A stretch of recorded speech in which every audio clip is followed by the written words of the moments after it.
Here's a fun fact. Connor Hellebuyck has now defeated 32 NHL teams, and he shut out the expansion Utah Hockey Club for his 32nd win. Find out how the Jets pulled this one off on tonight's episode of Locked On Winnipeg Jets.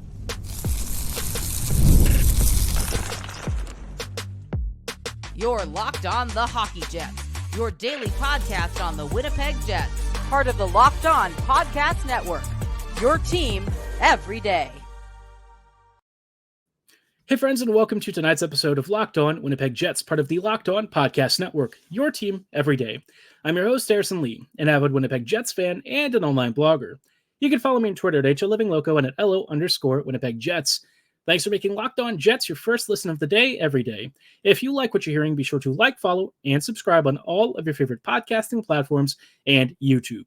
Doing so, of course, is always free of charge and ensures you never miss another episode. Most of all, though, we just love and appreciate your support, especially as the Jets are flying high into first place.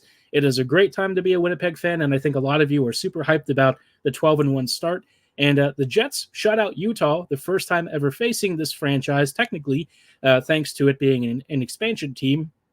You know, if you didn't know that, yes, the Arizona records do not apply. And, you know, for all of you Jets fans, I'm sure you know this already because you were begging for Jets 1.0 history to come back.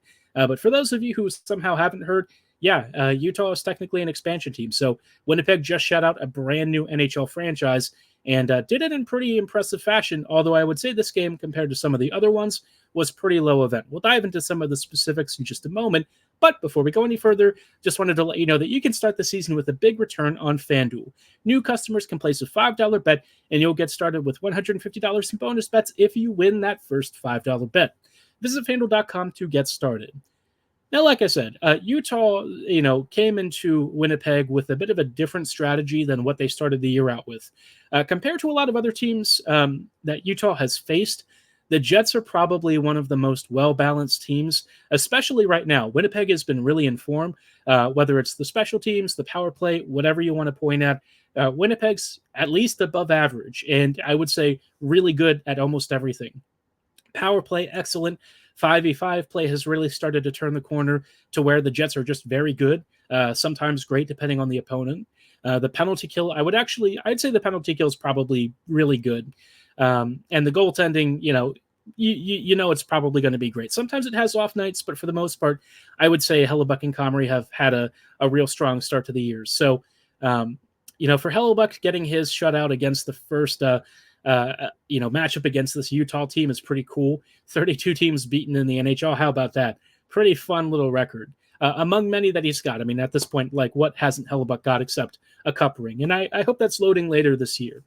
But for Utah, they've had a weird start to the year. Their team has faced a really rough rash of injuries to the blue line, and because of that, rather than playing the really free-flowing attacking style that we saw at the start of the season, Utah has really backed off. And if you were around to watch the end of Maurice's tenure with the Jets, you saw him really turtle with the team a lot. Winnipeg, quite frankly, just did not create much offense, and they tried to sit deep in front of the goaltending group, and it just didn't really allow for much in the way of breakouts. It stifled offense or defensive zone exits because Winnipeg couldn't skate out with possession or make clean passes. And usually the Jets just relied on shot blocking, kind of like the Calgary Flames under, there was a coach many years ago.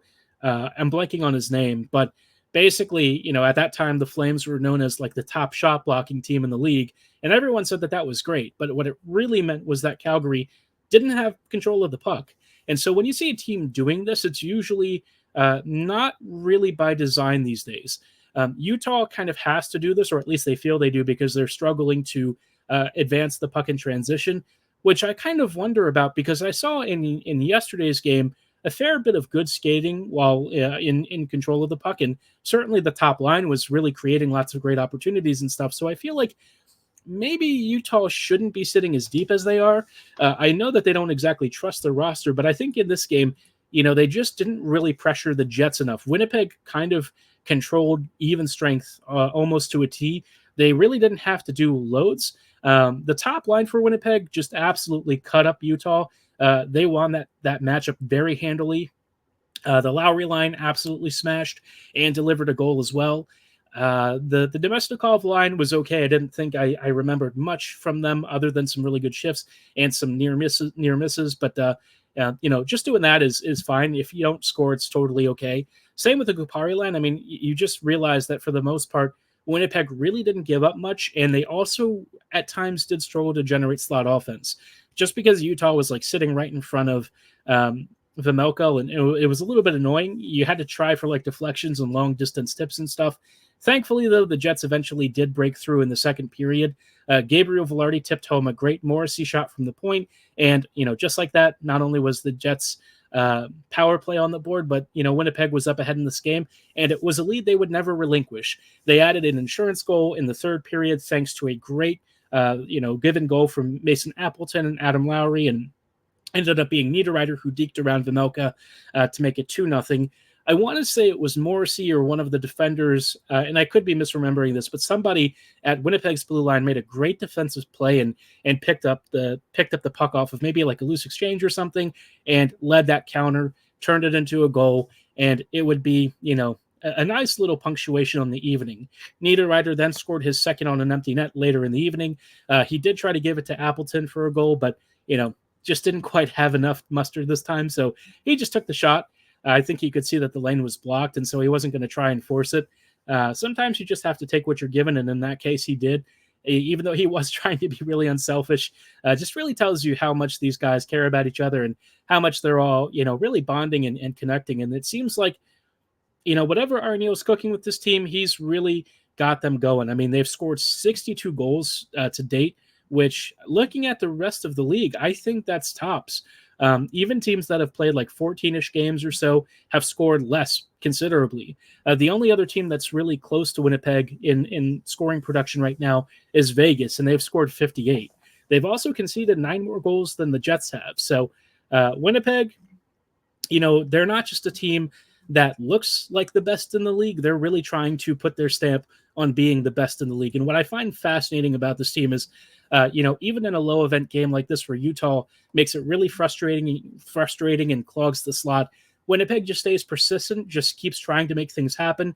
And eventually they got that breakthrough. And look, it wasn't the prettiest game, but it doesn't always need to be a Picasso, right? I think we heard a couple of coaches say that in the past. And in the Jets case, they controlled the game. The only thing that they maybe didn't love was the amount of weird calls that they got against them. They spent a few too many times on the PK, but hey, getting your PK percentage back up after a couple of goals against in other games, not the worst scenario. And, Winnipeg's PK is starting to become a really reliable part of this team. They're pressuring well. They're really not giving opponents many great chances. And on top of an amazing power play, like, this team just seems to be hitting its stride in, the start of the season, which I don't ever recall the team being this good at the start of a season like this. I mean, they just seemingly picked up from the tail end of last year and almost acted like it didn't happen. So big ups to the team, big ups to the boys for continuing to put on a good show. And they'll have a chance to do that against another really big Central Division opponent that's maybe not had a great start to the year. We face the Colorado Avalanche tomorrow, so that's going to be a really interesting game. We'll chat about what to expect in this game against an Avs team that's quite frankly been through the ringer the past couple of weeks. But before we chat about that, I did want to shout out our friends and partners at PrizePicks. PrizePicks is the best place to get real money sports action. With over 10 million members and billions of dollars in awarded winnings, PrizePicks has made daily fantasy sports available to everyone. You just pick more or less on at least 2 players for a shot to win up to 100 times your cash. If you're thinking about tomorrow's game, Connor obviously had his point streak snapped in this game against Utah. But, having seen how good the top line was in this game, in which they just absolutely pantsed Utah, you have to think that they're probably going to continue it against a Avs team that does have some weaknesses. This is a Jets team that, quite frankly, could score 3 or 4 goals pretty easily against this opponent. And given that, maybe Kyle Connor over under 1.5 points, I would say more. I think that wouldn't be the worst bet. Morrissey, too, could be another good one. And right there, you've already got a good chance to come away with 100 times your cash. Especially if you get, as few as 4 correct picks, you are living good. And if anyone gets hurt in this game, no worries. Your lineup still stays active throughout the evening, even if somebody gets injured. And of course, PrizePicks always puts their members first, so all withdrawals are fast, safe, and secure. When your picks it, you can get your money in as little as 15 minutes, and they even offer Venmo for quick and easy deposits and withdrawals into your account. If you sign up today, you'll get $50 instantly when you play $5. You don't even need to win, that's just guaranteed. If you want to get started and join all the fun, be sure to download the app today and use code LOCKEDONNHL to get $50 instantly after you play your first $5 lineup. Again, download the app today and use code LOCKEDONNHL to get $50 instantly after you play your first $5 lineup. PrizePicks, run your game. Hey friends, and welcome back to this episode of Locked On Winnipeg Jets, part of the Locked On Podcast Network, your team every day. Every day, thank you so much for rejoining us on tonight's episode as we are chatting about, Winnipeg's current slate of games. This week is all about the Central Division, and Winnipeg has already started that off with a big 3-0 shutout against Utah. What a great game. Maybe not the most exciting to watch necessarily. Did take a while for Winnipeg to finally break through because Utah was just being very boring and trying to turtle. But we all know from the Maurice days, you can't turtle against a team that's better than you. So the Jets took care of business, and that's really all you could ask for. They've now got 24 points on the season, which is just mind-boggling. They've got one of the top offenses in the league, and really, you just can't be upset with the start.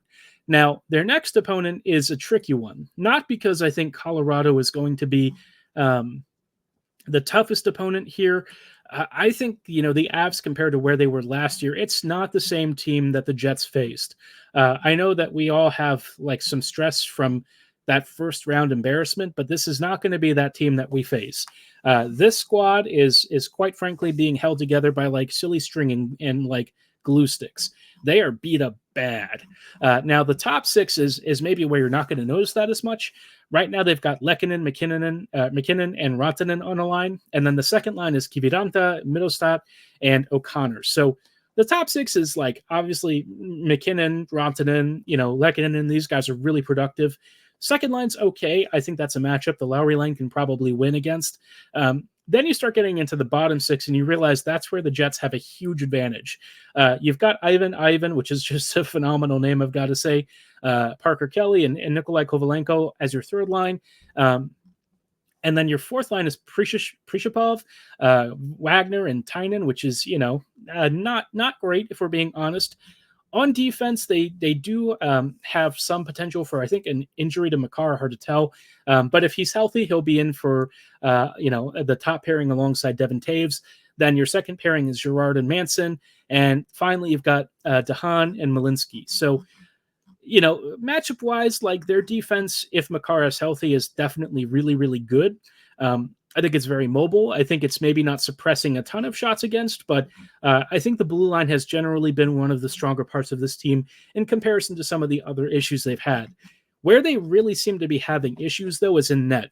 Annunen and Georgiev are not exactly doing a great job. And, to some degree, I don't entirely blame them because, let's be real, the injury situation for this team, or in some cases suspension, is kind of insane. Right now, they are currently down Landeskog, Nichushkin, Wood, Pullman, Tucker, Duran, and Colton, plus Makar, who's kind of been day-to-day. So, wow. A lot of injuries, a lot of value sitting on the sidelines or in the press box, and that leaves this team kind of thin. So, the goaltending has really struggled, I think, to try and back this squad. And offensively, it's not like they aren't creating anything. They've scored 46 goals, so they're not exactly impotent, but, they've conceded 54. So the Avs are going to be one of those teams where I could see the Jets maybe having some issue with the speed. That's the only thing that I think Colorado really has an advantage with. And, of course, McKinnon could maybe go ham and do something crazy. If Makar gets back in, I don't know what shape he's going to be in, but obviously he is a beast at 5v5 and on the power play, although not as much as in previous years. So, in my mind, I think the Jets have a really good opportunity to come away with a 4-3 victory. I think that's probably fair. I would assume Hellebuyck gets the start here. I can't imagine Comrie goes in unless they want to give Hellebuyck a little bit of a break before a big weekend game against Dallas. But otherwise, I think that this matchup really does this is the rare occasion where I think it does kind of favor the Jets. Not only is Winnipeg on home ice, but they're facing just a depleted Avs team. And guess what? Colorado is actually in sixth in the division. Now, should you read too much into that right now? Probably not. The difference between third and sixth place is only 2 points. So, don't get too excited. But I just think it shows that they've had a really rough start, and this is a good chance for the Jets to continue padding points in a division that I think by the trade deadline is going to have tightened up a lot. The Avs aren't going to be this unhealthy for the rest of the season, and once they get rolling, they can be really hard to stop. They haven't, maybe had the craziest playoff run in the last season or so, but they are a recent Cup winner. They are consistently a pain in the butt to play, and so the Jets just really can't rest on their laurels. If I'm looking for anything here, I think it's just for the Jets to continue doing what they've been doing. I really have no notes. I think, the top line has started to cook together finally. This will be a really interesting test for them because most of the opponents they faced recently have either taken the speed out of their own game or are just slow by design, right?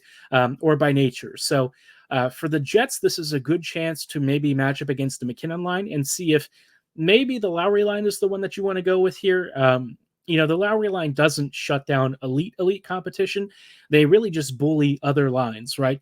But they could eat some of those matchup minutes and make it a little bit easier for maybe the Scheifele line to work against your depth. That could be an exchange that you might be willing to make. The only thing is that McKinnon plays like 30 minutes a night, so I don't know how that's going to match up against Winnipeg's splits, because you look at how the Jets deploy, and they like to have the middle two lines running about the same amount of time. Again, with the only exception really being Lowry, who just also plays loads of PK minutes. So for Winnipeg, this is, again, a very interesting game. I still think the Jets have a very good advantage here. I think that they should win. If they get to 13-1 before the weekend, which would happen if they beat the Avs, I mean, can you really just imagine being at 26 points, 14 games through the season? Never in my wildest dreams did I think that they would do this. And I think what's really impressed me recently is that they've started controlling the games that you would expect them to. And it's not just the depth lines doing it, it's everyone. So as long as they keep that up, that's great. If I'm looking for maybe something else from this game, I guess, the Nemesnikov line, I feel defensively has been a little off-center at times. Not really a surprise. I mean, these guys, outside of Perfetti, most of them aren't really, big defensive stalwarts. I know the impression of Nemesnikov is that he is. He used to be. I think the slowness is kind of starting to get to his game. And we all know that Ehlers doesn't really do a lot of defensive marking. He does put in some hustle plays every now and then, and he will throw a good check here and there. But I'd say, let's be honest, his game is really up the ice and less so in front of goals. So I think for this game should be an interesting matchup. If the Jets lose this one, it is what it is. But I think, it's nice that Winnipeg lost badly against Toronto and then has immediately reeled off a 4-game winning streak. Not many teams can dust themselves off and pull that kind of streak off. And if I'm looking at this right, I think they have the longest or the second longest active win streak right now, or third longest. My apologies. Disrespectful to the Florida Panthers. Carolina currently has the longest at 7 games. We've already gotten, above that before. So maybe the Jets can make this win streak an 8-game or a 9-game again. That'd be pretty sick. If they can get to something crazy, it would just be a nice cap to a really good first quarter of the season. Winnipeg just continues to roll, and so far they don't really seem to be slowing down. So all credit to the coaching staff. I think they've done a great job. And in this game, Colorado, if they start getting into some real big penalty problems, I think that could be a huge advantage. For the Jets, the power play has been a tremendous advantage. It has been one of this team's absolute best traits. And, with the PK, for once, you can trust them to kill some stuff reasonably well. But again, I think the only matchup that they're going to be worried about in particular is going to be what happens with the Makar pairing if he plays and the McKinnon line. The good thing about the McKinnon line is they're still backed by the same goaltending duo as every other line for Colorado. So as long as you can get out of your own end, you've still got a good chance of putting one past either Georgiev or Ananen. I know we do still have some, PTSD from last season with Georgiev kind of stonewalling us randomly, but I don't think that's going to happen this time. And, I'm starting to get to the point where I just expect the Jets to win. I've already hit that point with this team. I think, the first, I would say 8 or 9 games, or maybe 7 to 8, I would say, is it was a little harder to see that with this team just because, the top line wasn't controlling play as much. Maybe there were some questions about the Nemesnikov line.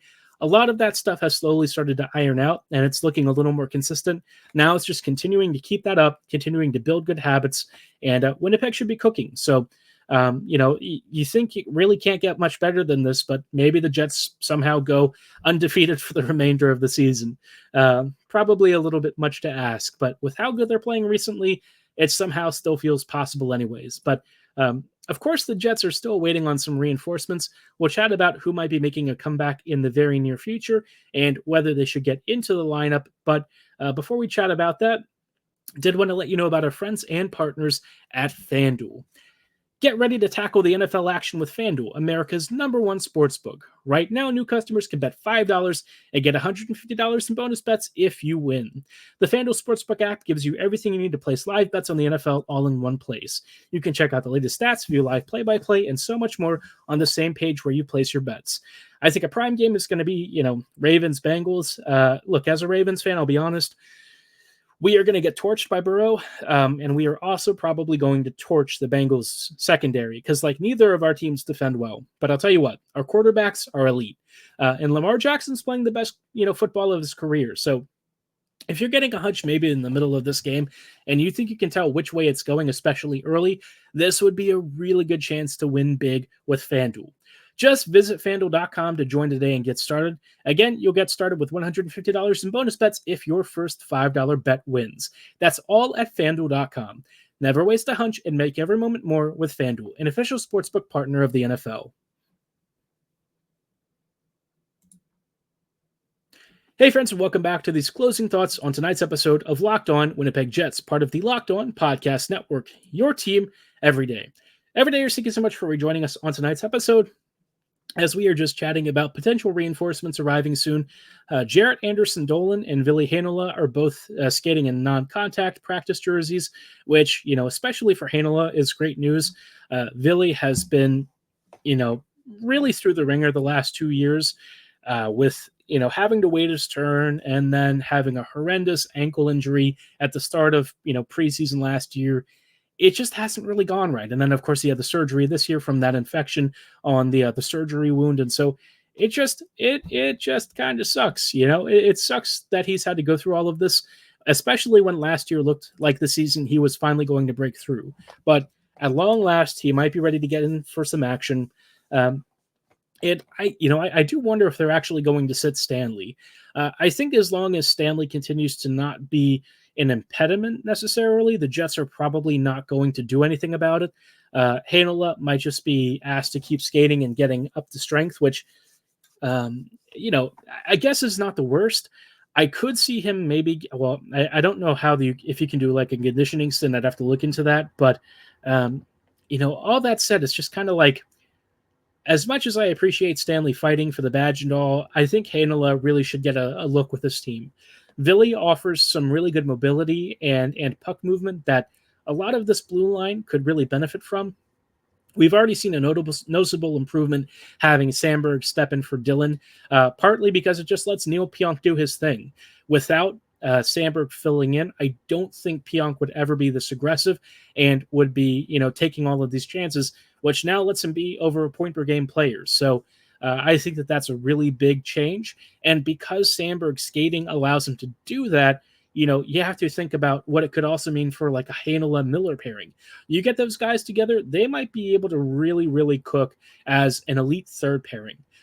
Obviously, it will take some time for Heinola to get his timing back and everything. He basically hasn't played in like a year, at least at the NHL level. He did get plenty of Moose games last year in his rehab stint, so he's not like raw, but, compared to what you would expect for a guy who was supposed to make the team last year, he definitely will have some rust. So important to let him get those reps in. I also kind of wonder what they do with Fleury. Hayden, I thought, did well alongside Miller. I really didn't have any complaints about that pairing, but I think at the same time, the Jets are keenly aware that he was brought in as depth in case anything went wrong. Something did go wrong immediately, so he had to step in a little sooner than anticipated.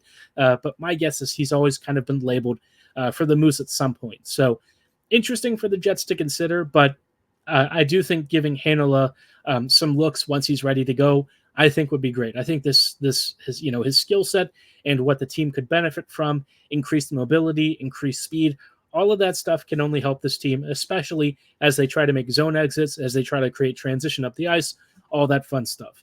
The only thing is Heinola doesn't really kill penalties the traditional way, so like that might be a knock as to why they would keep Stanley in, but we'll have to see how Winnipeg adjusts around that. So food for thought. Jared Anderson-Dolan, I thought may have actually been getting a look out of camp, but he doesn't really, in my mind, I don't think he did enough to really supplant like an Iafallo or a Kupari or something like that. I think he's probably going to, by and large, be a reserve guy. But I will say that I was impressed with him in camp and preseason. I thought he looked fast. I thought he looked fluid. Exactly the kind of guy that's really nice to have in case anything goes wrong. And look, he's not going to like blow anyone's socks off necessarily, but he looked like he could keep up. And really, if you're signing a guy for insurance depth, that's all you could ask for. So I also encourage you to read the NHL article about him and his family. I thought it was a really sweet read and gives you some insight into JAD's background and stuff. So really cool. Glad he's with Winnipeg, and hopefully, once he gets healthy and he's ready to come back, I think the Moose could actually use his scoring quite a bit. Manitoba's start to the season has not been great, but I actually want to save that for maybe tomorrow's episode. I haven't decided. I do want to do like a day of like prospect updates, so that might be tomorrow's episode because obviously the Colorado game's like another 8 p.m. start time, so I may wait to do that episode, that preview, or I guess that recap for Friday's show. But for tonight's episode, that is actually going to be all the time that we have. I'd love to know what you're thinking of this team start so far. What did you think of the Utah game? Did you like Winnipeg's approach? My own thought was maybe it would have been nice to attack the slot a little more aggressively, but I also think Utah just made it really challenging. Give me your Colorado Avs score predictions. Again, I think the Jets win 4-3, maybe 5-4, maybe 5-3. I think Winnipeg has a really good opportunity to put a few past this goaltending duo, whichever one gets the start. So, I'm anticipating a win, and, I'm excited for where this team seems to be going. And it makes me actually have confidence in games against top teams like Dallas. And even the Stars this year haven't exactly come out of the gates looking like a top-end team. They have their own flaws. That seems to be the prevailing sentiment for most of the teams around the league this year, especially at the start. And it's one of those any given Sunday things. So as long as the Jets continue to do what this whole thing, and whether the rest of the league catches on or not, we don't care, right? We're happy to go under the radar and surprise people when they least expect it. So here's to a continued great November. And, our hardest stretch is about to start after this week. So let's hope Winnipeg comes out on the winning end. But for tonight's episode, like I said, that's all the time that we have. Thanks so much for listening. Have a great night. And as always, go Jets go.